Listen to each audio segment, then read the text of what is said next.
काय सांगाल बाबा? माझे नाव बापू मुळधर गाजरे, रायपूरचे आम्ही. बर, काय झालं? आम्हाला शेतीचं कर्ज माफच करणे आलं, तर कर्ज कसं आलं आता सांगता, कर्ज माफ कसं, कर्ज माफ करायचं काम कधी सांगितलं? आता काम झालं 24 पासून सांगू लागले, 24 पासून सांगता करतो करतो कधी करतो, कर्जमाफी नाही झालं. नाही जाईल.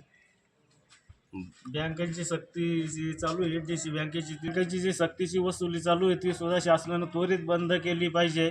नाही तर शेतकऱ्यासमोर आत्महत्या केल्याशिवाय पर्याय उभा राहणार नाही. याचं नाही झालं तर राज्यभर तीव्र आंदोलन छेडण्यात येईल, याची नोंद घ्यावी शासनानं.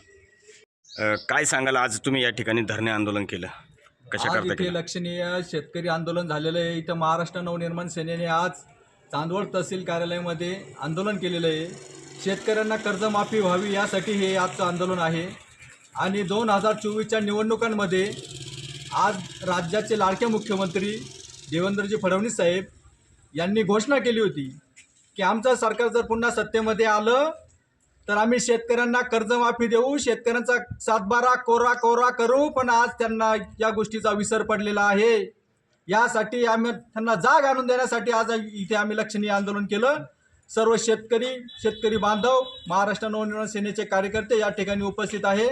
आणि त्वरित 1 रुपयातील पीक विमासुद्धा रद्द न होता चालू करण्यात यावा व शेतकऱ्यांचा 7/12 कोरा झाला पाहिजे.